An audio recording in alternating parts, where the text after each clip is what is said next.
the forest setting may be undeniably beautiful and a popular tourist attraction for today's leisure-rich society, but in the days of the Industrial Revolution, when this site was covered in mine workings and factories, economic stability relied on production rather than an attractive view.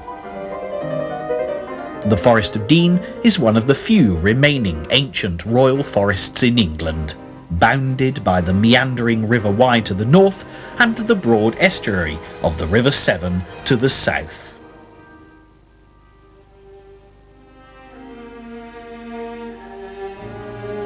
Throughout history, the timber produced has been of vital importance to the whole nation, as the forest was responsible for much of the raw material used by the Royal Navy. Many great ships were built in Bristol, conveniently close by, and in the past a major seafaring port. The resources found underneath the forest floor were equally, if not more, valuable, with iron, coal and limestone in abundance.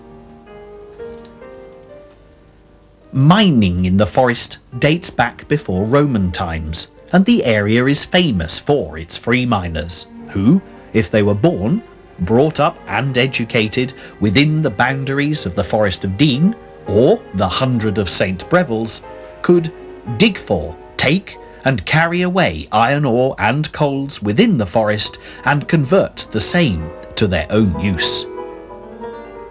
It's interesting to note the problems that modern technology has created for these ancient rites, because the majority of women now have their babies in hospital rather than at home. Some years ago, the only maternity unit in the forest, the Dilk, was closed, and today's options are either at Gloucester or Newport. Despite the obvious disadvantages of travelling 20 miles whilst in labour, this trend has also been responsible for the declining number of babies born within the boundaries of the forest. When the Industrial Revolution gained momentum in the late 18th century, the demand for iron and coal increased dramatically. The Black Country and Birmingham became centres for the manufacture of guns, swords, locks, bolts, chains and nails, to mention but a few, and it quickly became evident that an efficient transport system was needed both north to the Midlands and south to Lydney on the River Severn, where freight could be shipped to the rest of the world. As early as 1809, there was a tramway opened between Lydney and Lydbrook, one of the earliest examples of a plateway using horse-drawn trucks and carriages.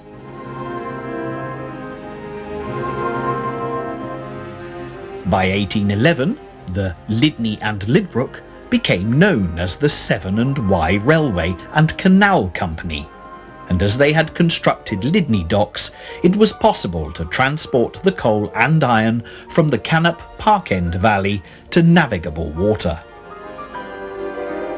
To put this into perspective, George Stephenson, the man credited with founding the railways, worked on the Stockton and Darlington line, which was predominantly horse-drawn. This railway wasn't opened until 1825, and its aim was to speed up the transportation of coal between the collieries and the coast. It was not until after 1829, when Stephenson's locomotive, the Rocket, had proved its worth in the Rainhill trials, that steam locomotion superseded horsepower, with the 1830 inauguration of Stephenson's Liverpool and Manchester Railway. The Forest of Dean was definitely well ahead in terms of railway development.